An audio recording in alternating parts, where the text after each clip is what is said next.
സദ്യകൾക്കൊക്കെ ഉപയോഗിക്കുന്ന ഡ്രൈ ആയിട്ടുള്ള ഒരു പൈനാപ്പിൾ പച്ചടിയാണ് ഇന്ന് പരിചയപ്പെടുത്തുന്നത്. എല്ലാവരും യൂഷ്വലി ലൂസായിട്ടുള്ള തേങ്ങയും തൈരും ഒക്കെ ചേർത്തിട്ടുള്ള മധുരക്കറി പൈനാപ്പിൾ പച്ചടി ഉണ്ടാക്കുന്നതാണ് കണ്ടിട്ടുള്ളത്. ഈ റെസിപ്പി കൂടുതൽ ആരും ഉപയോഗിച്ച് കണ്ടിട്ടില്ല. പക്ഷേ ഒരു അടിപൊളി റെസിപ്പിയാണ്. പൈനാപ്പിളും ഏത്തപ്പഴവും നന്നായി കൊത്തിയരിഞ്ഞെടുക്കുക. ഇതിൽ ഞാൻ ഉപയോഗിച്ചിരിക്കുന്നത് 1.5 പൈനാപ്പിളിന് 1 കപ്പ് ഏത്തപ്പഴം എന്ന കണക്കിലാണ്. ആവശ്യത്തിന് വെള്ളമൊഴിച്ച് നല്ല അടികട്ടിയുള്ള ഒരു പാത്രത്തിലോ അല്ലെങ്കിൽ കുക്കറിലോ വേവിച്ചെടുക്കാവുന്നതാണ്. വേവിക്കുന്ന സമയത്ത് 1/4 ടീസ്പൂൺ മഞ്ഞൾപ്പൊടി, 1 ടീസ്പൂൺ കാശ്മീരി മുളക് പൊടി, അതുപോലെ തന്നെ ആവശ്യത്തിന് ഉപ്പും കാഷ്നട്ടും ചേർത്താണ് വേവിക്കുന്നത്. കാഷ്നട്ട് ഓപ്ഷണലാണ്, പക്ഷേ അത് ചേർത്ത് കഴിയുമ്പോഴാണ് നല്ലൊരു രുചി കിട്ടുന്നത്. അത് ഇടയ്ക്ക് ഇങ്ങനെ കടിക്കാനൊക്കെ നല്ലൊരു ടേസ്റ്റാണ് കേട്ടോ. പിന്നെ ഈ ഒരു പച്ചടിയുടെ കളറെന്ന് പറയുന്നത് നല്ല ഗോൾഡൻ കളറാണ്. അപ്പോൾ കാശ്മീരി ചില്ലി പൗഡറും മഞ്ഞൾപ്പൊടിയും കൂടെ ചേർന്ന് പഞ്ചസാരയൊക്കെ ചേർന്ന് കഴിയുമ്പോഴാണ് ആ ഒരു കളർ കിട്ടുന്നത്. ഇനി നിങ്ങൾക്ക് കൂടുതൽ എരിവ് ഇഷ്ടമുള്ളവരാണ് എന്നുണ്ടെങ്കിൽ നിങ്ങൾക്ക് നോർമൽ മുളക് പൊടി ഉപയോഗിക്കാം കേട്ടോ.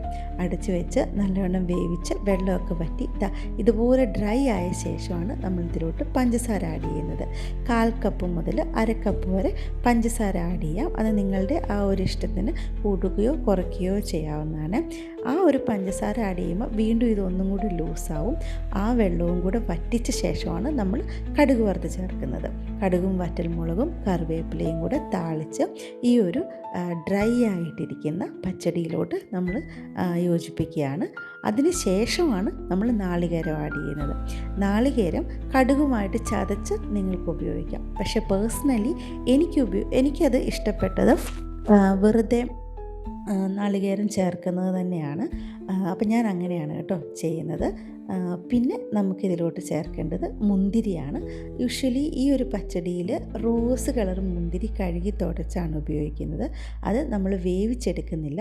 അതുകൊണ്ട് തന്നെ ഈ ഒരു തേങ്ങ ചേർത്തതിന് ശേഷം തീ ഓഫ് ചെയ്ത് നമ്മൾ മുന്തിരി കഴുകി ഇതിലോട്ട് യോജിപ്പിക്കുവാണ്.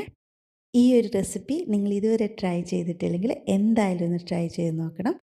ഫ്രിഡ്ജിന് വെളിയിൽ തന്നെ കേടുകൂടാതെ 2-3 ദിവസം ഇരിക്കുന്ന ഒരു റെസിപ്പിയാണ് ഇത്. അപ്പോൾ നിങ്ങൾക്ക് വീഡിയോ ഇഷ്ടപ്പെട്ടെങ്കിൽ ചാനലൊന്ന് സബ്സ്ക്രൈബ് ചെയ്ത് സപ്പോർട്ട് ചെയ്യണേ. അപ്പോൾ അടുത്തൊരു വീഡിയോ ആയിട്ട് കാണാം. Thank you so much for watching this video. God bless you all.